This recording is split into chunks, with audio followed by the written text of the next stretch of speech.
Halo teman-teman, bersama saya lagi di sebuah podcast bertema book sharing dengan suara celebuk di sini. Hoot, hoot, hoot. Nama saya Zah. Ya, ini adalah episode keempat ya dari buku yang akan saya share berjudul How Starbucks Saved My Life, karya Michael Gatsgill. So, jika Anda sedang tidak bisa tidur, sedang bosan dengan video-video tutorial, mungkin video-video lucu, video-video yang serem, atau mungkin video musik ya, atau mungkin Anda sedang dalam kendaraan, mungkin lagi dalam perjalanan dari kantor ke rumah atau dari rumah ke kantor, mungkin lagi dalam kereta, atau mungkin sedang sendirian di warkop, atau sedang menunggu seseorang yang gak datang-datang. Ya, silakan nikmati podcast ini ya. Nah, tentang book sharing saya ini. Oke, so enjoy.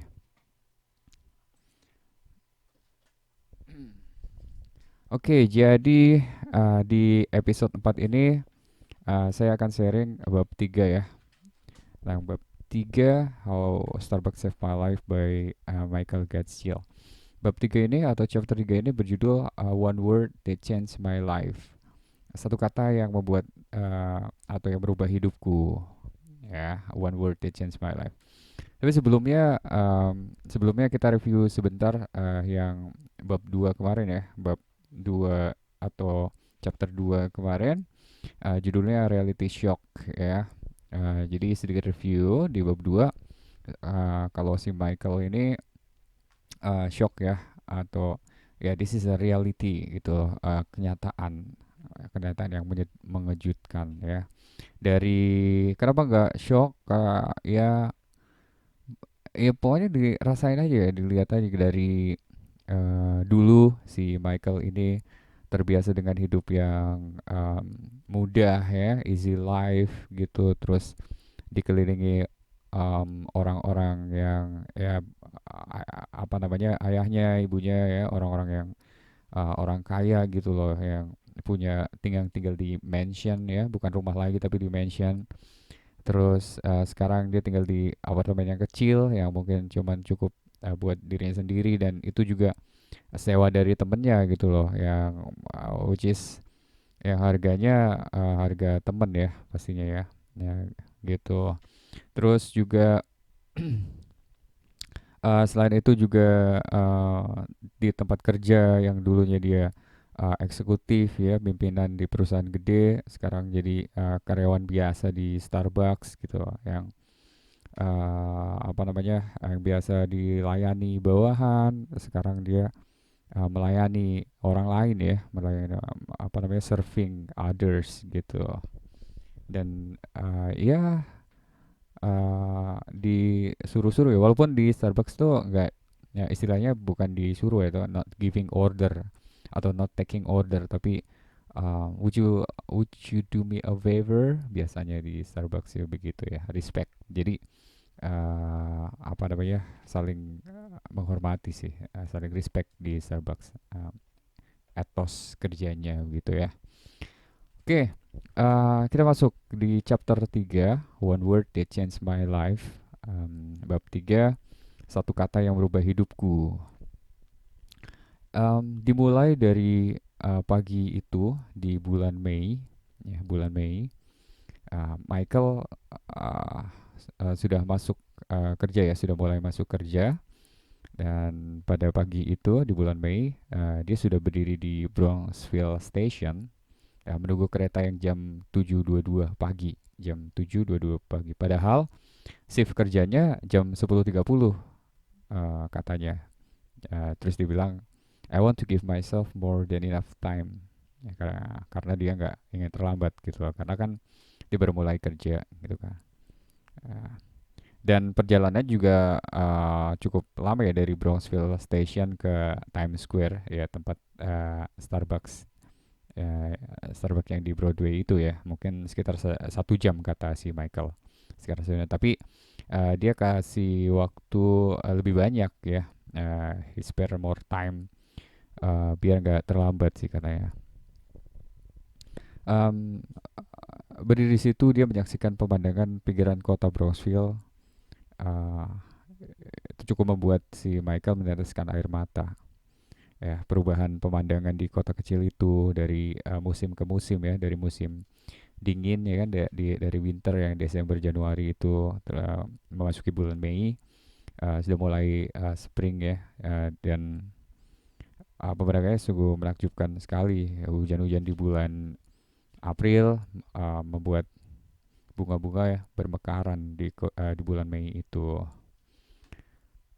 Dan kembali ke stasiun Brownsville, Michael melihat semua orang sepertinya memakai setelan Brook Brothers, ya, pakai suit, pakai kemeja, dan apa setelan ya Brook Brothers.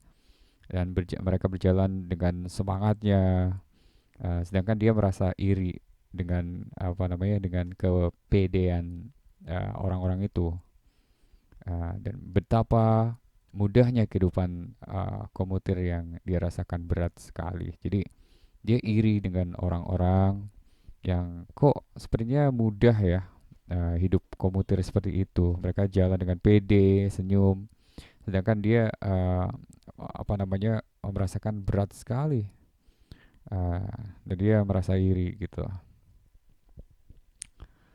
Tiba-tiba ingatannya melayang ke masa lalu saat pertama dipindah ke kota kecil itu ya, pada masa lalu waktu dia masih kecil. Ayahnya membeli sebuah rumah besar bergaya Victoria di Brownsville karena lokasinya katanya dekat dengan kota, dan ada sekolah publik yang bagus katanya. Tapi buat Michael, Brownsville itu bukanlah sebuah kenangan yang indah. Buat Michael mungkin itu bukanlah hal yang menyenangkan ya di zaman dulu waktu dia kecil gitu kan, dia pindah dari kota New York ya, ke kota kecil ya, masuk ke pinggiran kota New York ya, di Brownsville tuh masih pinggiran kota New York sih, menurut atau berdasarkan berdasarkan tulisan si Michael itu. Nah, tiap tiap hari saat berangkat ke sekolah dulu, si Michael ini selalu diganggu seorang teman yang seorang bully. Namanya Douglas katanya, Tony Douglas. Biasanya dia muncul dari belakang, terus mendorong dia sampai jatuh, terus tangannya dipelintir si Michael itu sampai dia menangis lah, sampai si Michael ini nangis. Dan hanya ya karena hanya cara itu yang apa bisa dia lakukan, nggak bisa ngelawan ya, hanya menangis. Jadi berharap kalau nangis si bully itu selesai gitu, si bully itu pergi gitu. Ya kan, sementara si Tony Douglas ini pergi melenggang dengan puasnya gitu, dengan senyum puas karena udah bisa ngerjain si Michael gitu ya. Lalu pada musim dingin lebih parah lagi. Musim dingin biasanya si Michael ini mukanya dibenamkan di salju sama si Tony ini. Bully banget ya pokoknya deh. Makanya Michael bilang this is not apa namanya bukan bukan hal yang menyenangkan pindah ke Brownsville itu. Nah, tidak hanya itu, di sekolah pun si Michael ini seperti dipermalukan juga setiap harinya. Jadi Michael pada saat itu belum bisa membaca. Nah, buat dia kata-kata dalam buku yang biasanya dikasih gurunya itu seperti rangkaian kode, ya, rangkaian kode rahasia yang mesti ia pecahkan. Itu pikiran si Michael itu ya, karena dia belum bisa baca. Jadi menurut dia kata-kata yang dikasih gurunya itu seperti kode-kode yang mesti dia pecahkan. Nah, sementara teman-teman yang lain udah bisa baca ya, udah bisa baca dengan lantang gitu loh.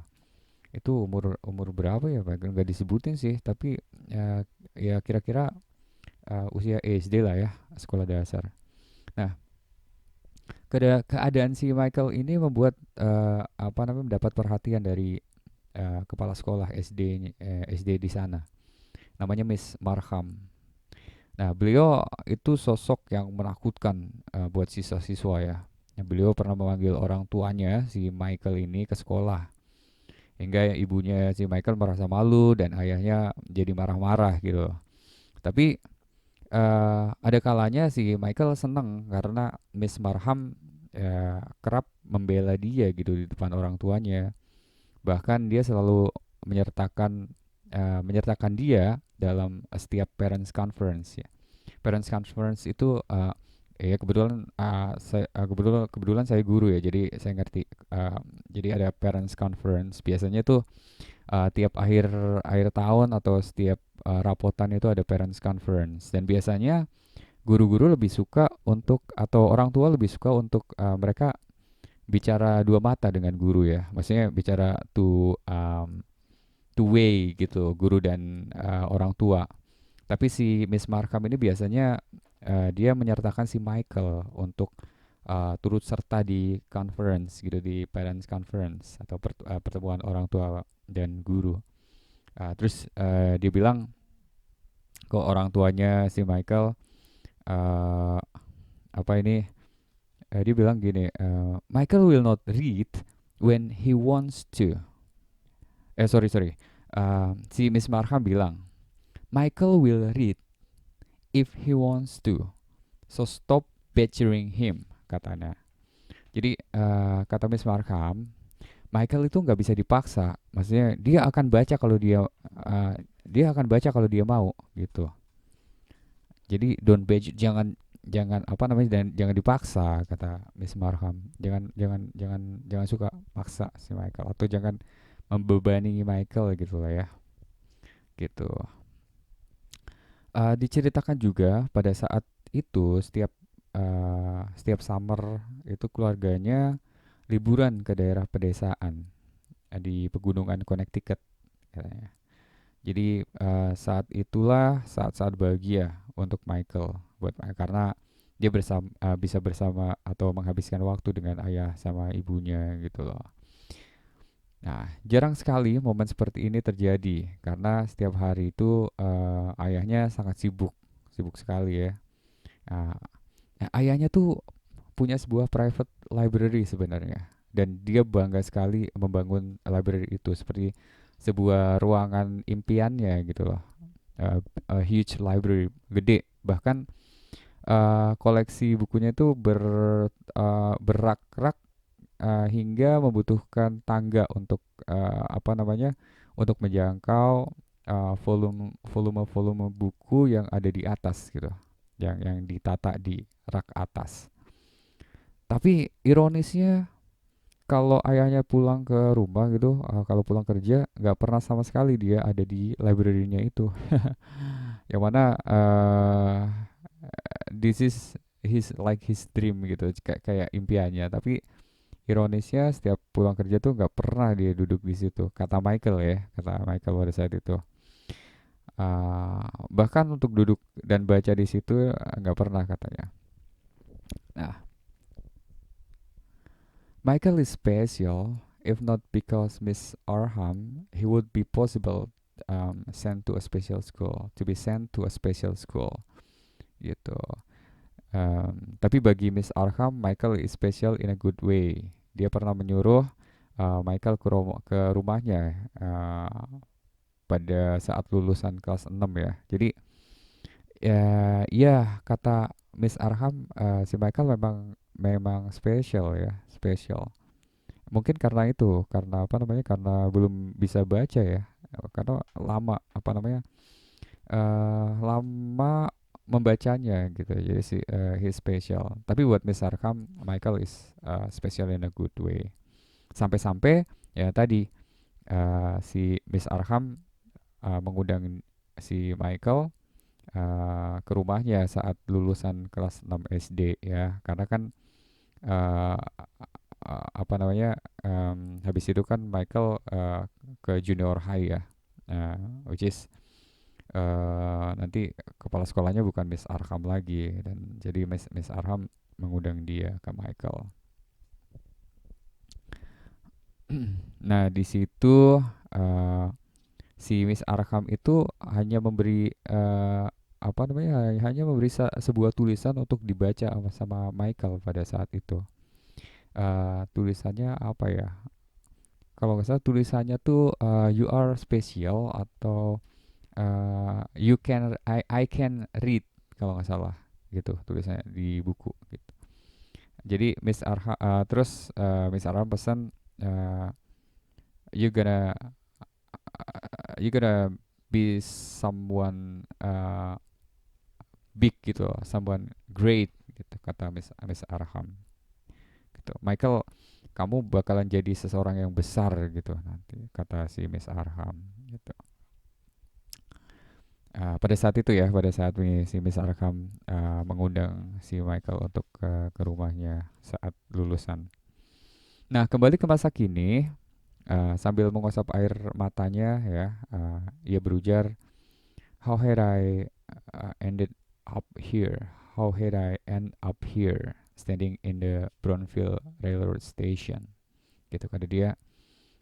Di masa kininya ya, kembali dari dia lamunan dia, terus dia bilang, eh, kok aku bisa sampai sampai di sini ya? Kenapa aku berakhir seperti ini? Katanya.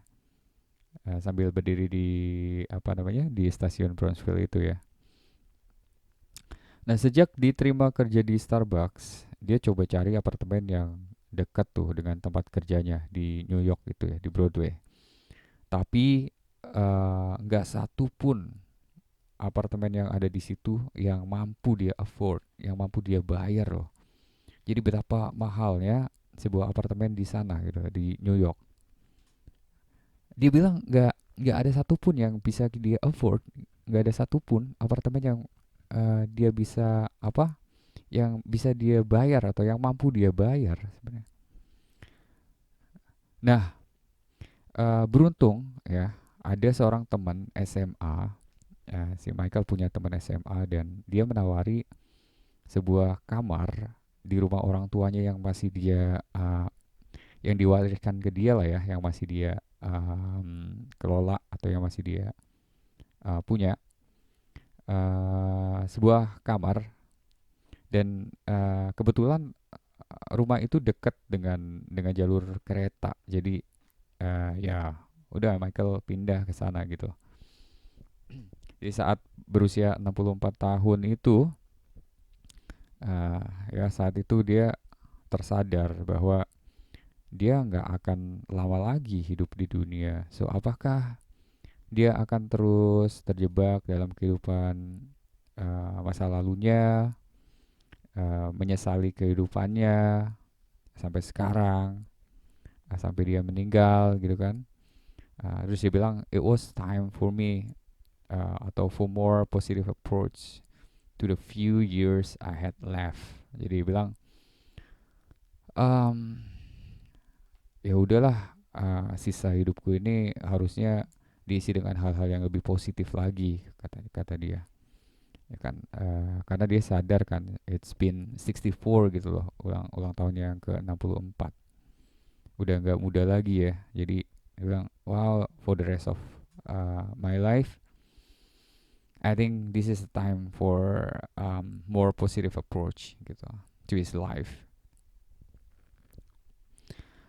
Michael pernah terganggu dengan sebuah pertanyaannya sendiri dalam benaknya sebenarnya.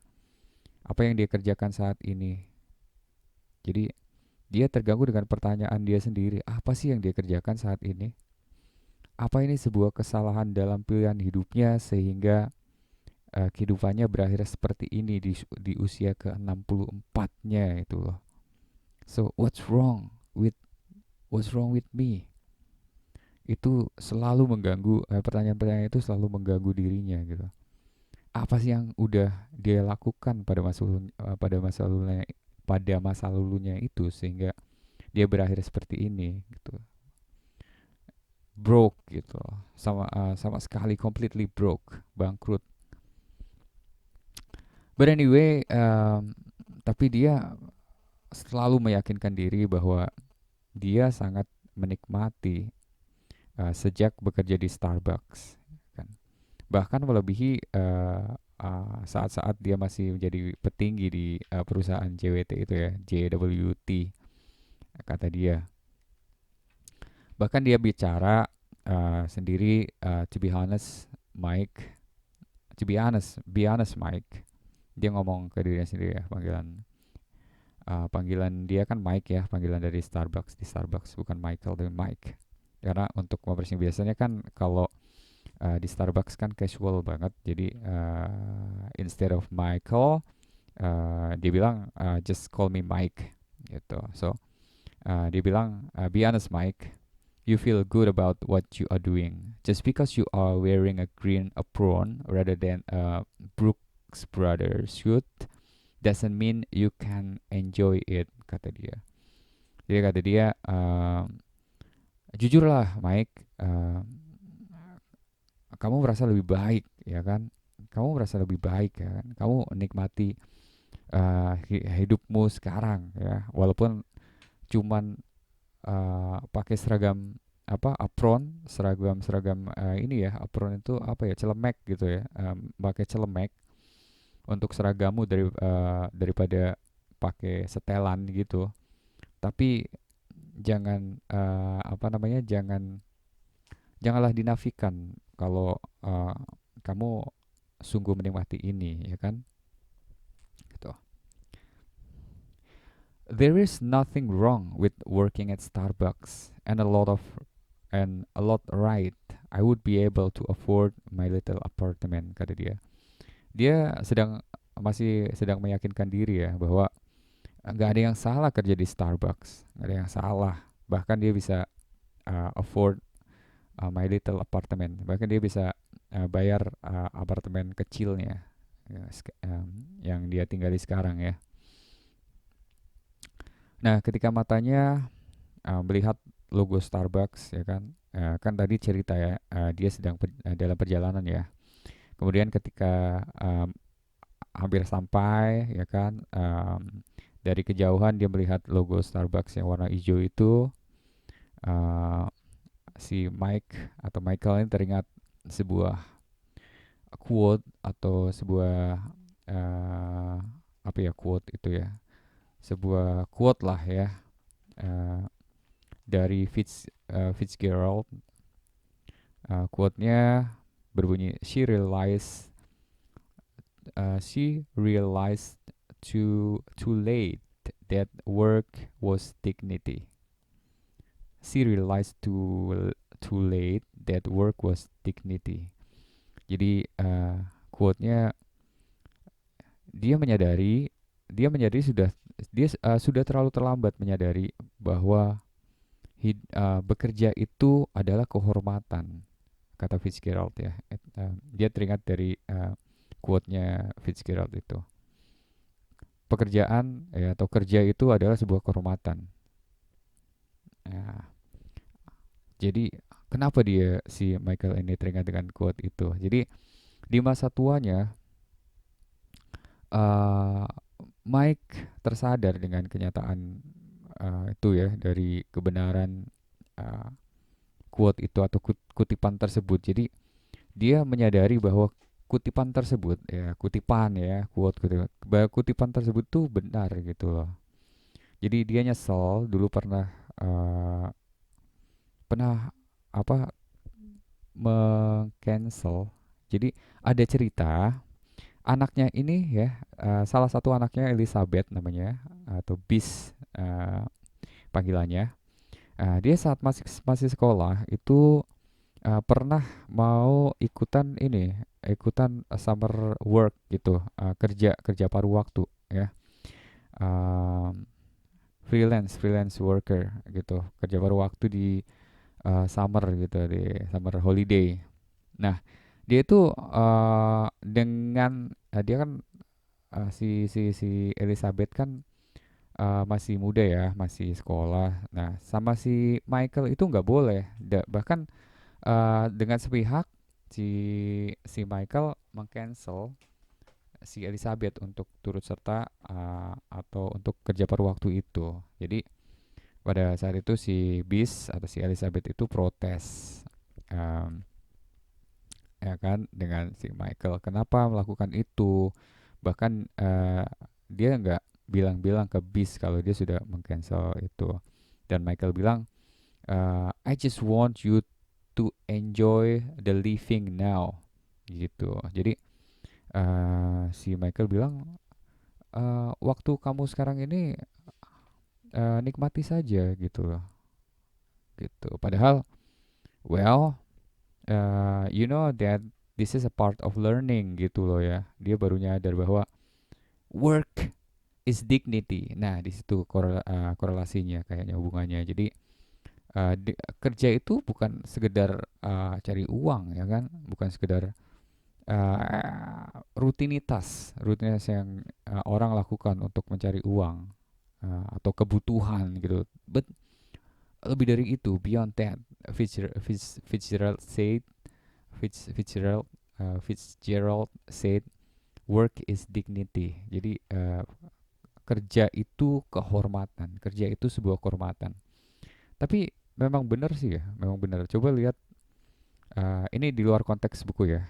Um, Coba kita lihat, kalau orang nggak kerja atau pengangguran itu pasti nggak punya dignity ya. Maksudnya pasti diremehkan atau di underestimate sama orang lain gitu lah. Jadi apapun pekerjaannya ya, work is dignity ya. Entah dia pegawai pemerintah, ASN, atau mungkin sekedar tukang gorengan ya, they have dignity, they have work. Kita harus respect karena itu kehormatan banget.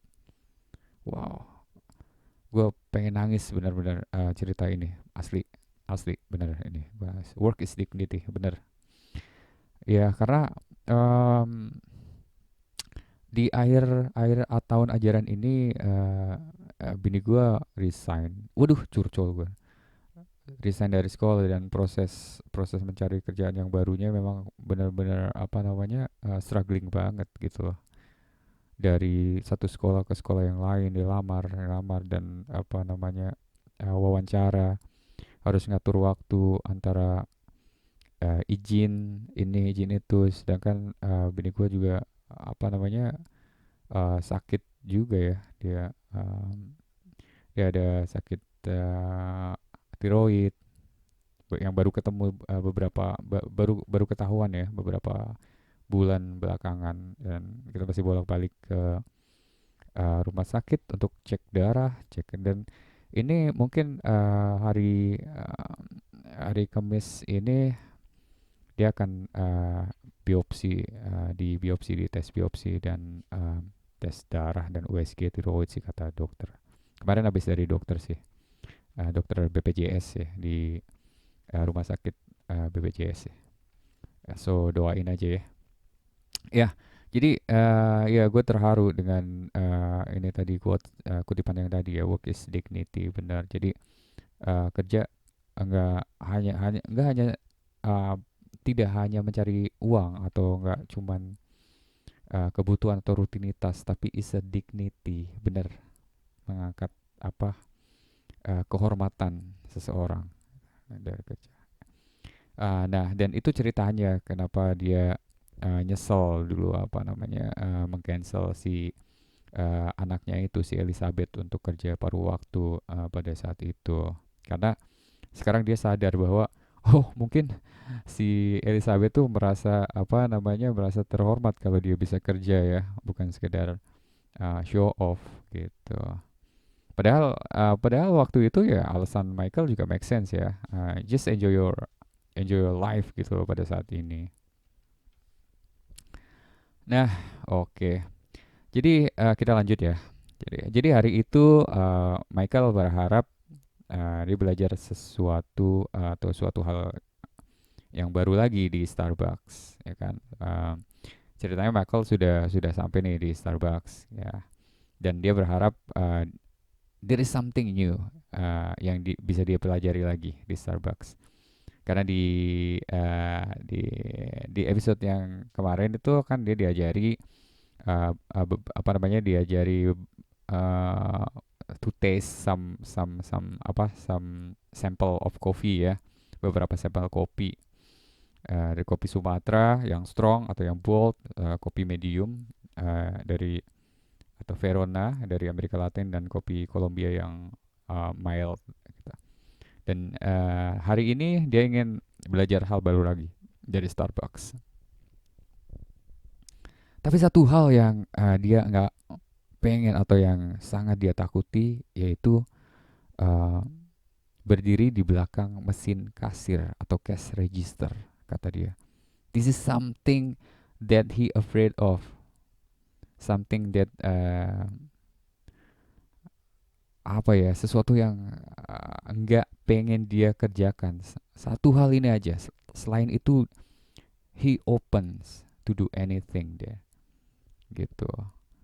Tapi ini nggak diungkapkan sebenarnya ke Crystal atau ke Starbucks ya. Ini hanya ketakutan pribadi sebenarnya. Karena dia merasa sangat lemah dalam matematika dan hitung-hitungannya. Kembali lagi pada saat dia SD ya, dia tertinggal di pelajaran calistung itu ya, membaca terutama ya waktu itu ya, di literasi literasi seperti itu. Nah, apalagi jika dia melakukan kerjaan itu ya, kasir, menghitung uang, sementara di Starbucks itu kan sangat hangat ya, mengerjakan sesuatu sambil ngobrol gitu dengan pelanggan ya kan, biasanya their apa namanya hospitality ya kan, sambil ngobrol. Halo sir, a latte, bla bla bla, bla bla bla, sambil ngobrol mungkin ya. Gimana hari ini mungkin, atau wow that's so sweet, atau ya lain-lain lah, di Starbucks biasanya begitu ya kan. Jadi kalau kalian ke Starbucks, uh, kalau nggak melihat pemandangan ini berarti Starbucksnya itu palsu. Gak, itu asumsi ya. Iya, karena ya begini ya, dari apa namanya, dari cerita si Michael, eh, dia takut apa namanya, di cash register, karena dia takut menghitung uang ya, menghitung kembalian. Apalagi kalau dia sambil kerja itu sambil ngobrol, pasti lebih apa, lebih ya lebih susah lagi ya membagi dua fokus gitu, ngobrol dengan apa, dengan pelanggan sambil sambil ngitung kembalian gitu, gimana.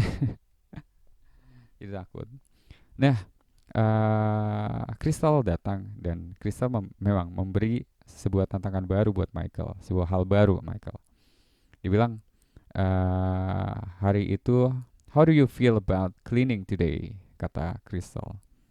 Ya, bersih-bersih. Dan seumur hidupnya si Michael nggak pernah bersih-bersih, katanya. Bisa dibayangkan ya? Ya, halo. Jadi bisa dibayangkan ya, seumur hidupnya si Michael ini nggak pernah bersih-bersih dan dia ditantang si Crystal. How do you feel about cleaning today? Bersih-bersih. Wow, bersih-bersih sesuatu yang menantang banget buat Michael ya kan. Pada waktu uh, pada waktu atau dulu, yang bersih-bersih itu istrinya ya kan, mantan istrinya. Terus di kantor ya ada orang yang bersih-bersih ya kan. Terus bersih rumah dia suka juga panggil jasa bersih-bersih, jasa jasa cleaner juga ya.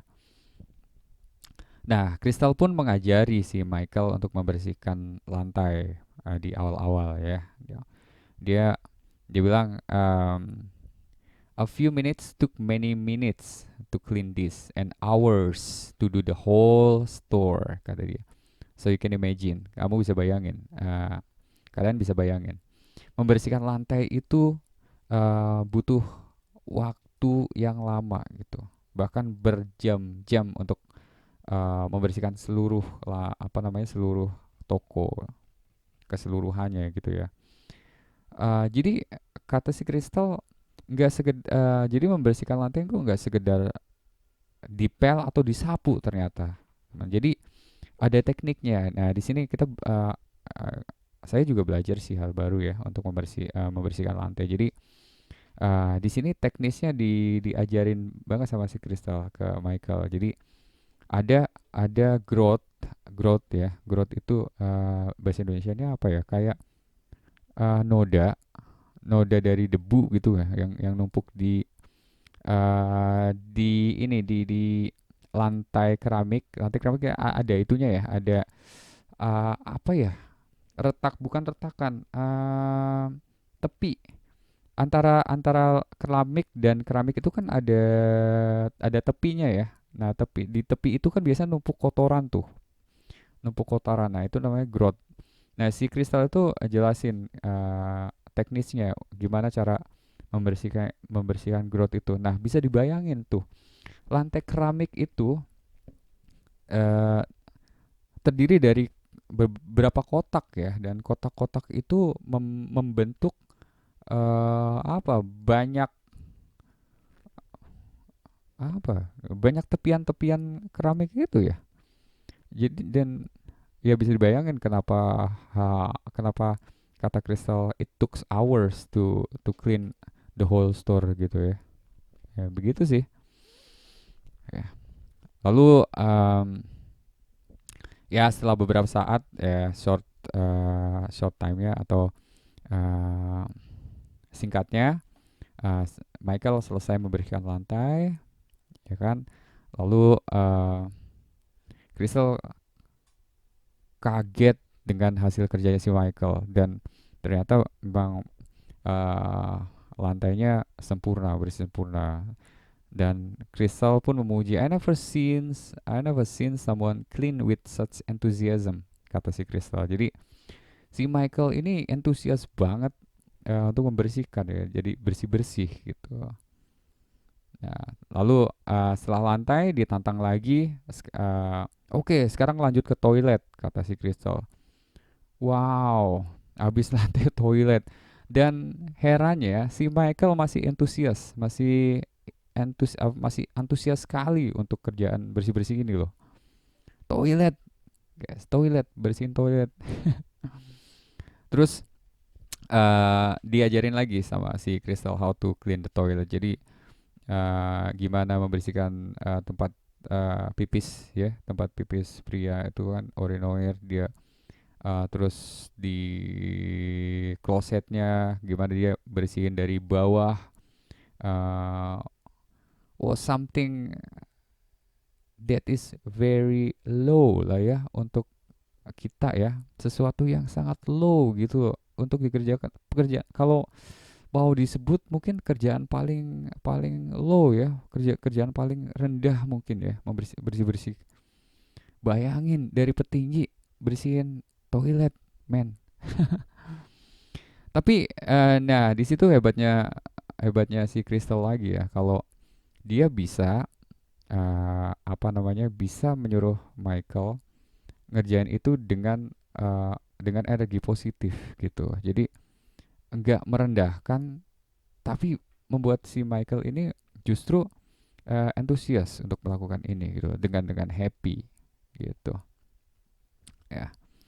Nah, ada kejadian menarik ya pas habis bersihin toilet. Ada seorang laki-laki keturunan Afro Amerika, homeless kelihatannya atau gembel gitu, masuk Starbucks dan mau ke toilet gitu, mau pakai toilet di Starbucks itu.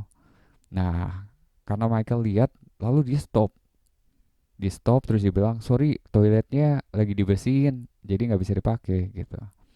Nah, ketahuan si Crystal tahu, lalu dipanggil tuh si Michael.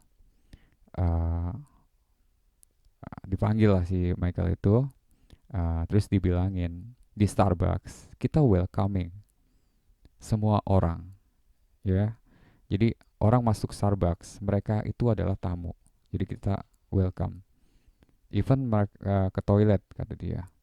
Even mau ke toilet karena kata Crystal di New York itu susah banget untuk menemukan sebuah WC umum gitu.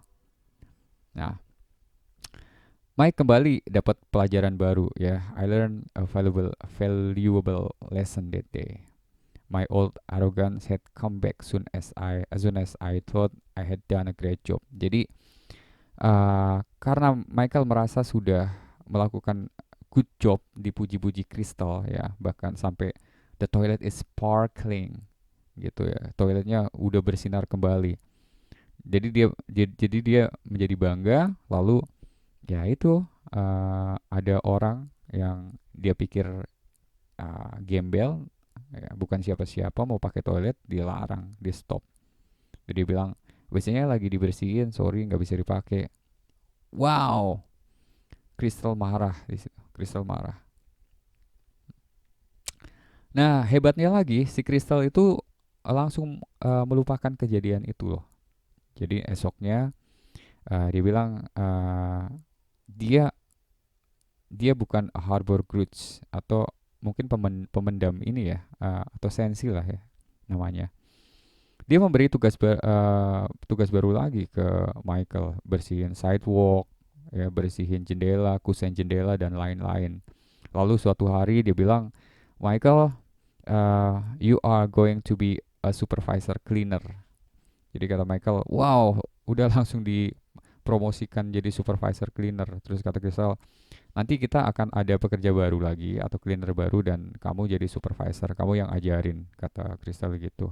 Wah, baru apa namanya, baru kerja udah langsung dipromosikan ya, keren. Tapi ya begitu karena dia kerja dengan entusias ya, enthusiasm. Jadi enthusiast giving others itu. Jadi antusiasme dalam bekerja itu bukan hanya positif ke kita tapi ke orang lain. Jadi orang lain akan melihat, mungkin ya, orang lain akan melihat bahwa apa ya, energi positif gitulah ya, something something positif. Makanya uh, ya kalau kalau kita selalu kerja dengan antusias dimanapun kita bekerja, ya it will brings a good luck for us lah ya, karena orang lain juga melihat mungkin kita memancarkan energi positif yang bisa menular ke orang lain gitu. Jadi pelajaran hari itu ya, atau pelajaran di bab ini adalah respect, ya kan, bahkan saat berkomunikasi dengan sesama partner gitu ya, respect. Nah, betapapun beratnya, bulan Mei itu adalah sebuah uh, kalimat yang menyejukkan pemikirannya sendiri. Maybe I thought uh, I had better spend more time singing and loving and less time crying about the past gitu. Jadi pelajaran di sini di chapter 3 ini adalah respect ya tadi. Jadi nggak ya itu tadi. Jadi walaupun pekerjaannya itu low tapi bisa bisa dirasakan atau bisa dikerjakan dengan antusias, itu yang apa ya, itu pelajaran yang luar biasa ya, yang merubah hidup si Michael tuh. Makanya judulnya One Word That Changed My Life.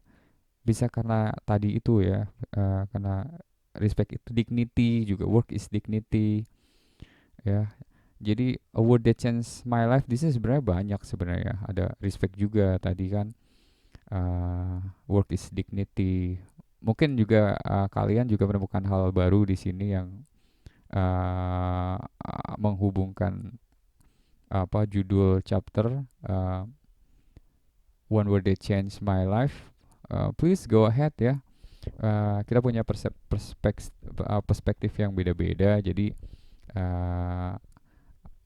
saya cuma share aja bukunya atau ceritanya di dalamnya, dan kalian bebas menerjemahkan dengan perspektif sendiri ya.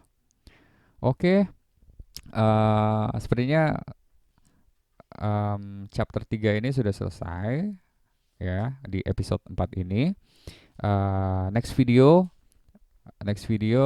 episode kelima, nanti kita akan ke chapter berapa ya? Chapter 4 berarti ya. Chapter 4. Nah, saya nggak bawa bukunya nih, jadi nggak tahu judulnya. So, apa namanya? Kita ketemu lagi nanti di episode ke-5 chapter 4 ya. Terima kasih udah dengerin sampai selesai. This is the longest story of all ya. Chapter ini agak panjang ya, sampai 40 sekian menit ya, hampir 50 menit, hampir 1 jam. Semoga nggak bosen. please subscribe ya dan like atau komen untuk bantu saya biar lebih semangat cerita seperti ini ya. Oh iya, satu lagi saya juga upload cover song ya, cover song supaya nggak bosan lah ya dengerin story terus ya. Dan sesekali mungkin saya akan upload cover song juga ya. Ini juga ada masukan sih dari teman juga ya, dari subscribers juga. So, terima kasih udah dengerin sampai akhir. Kita ketemu lagi episode kelima, chapter 4. Bye, have a nice day.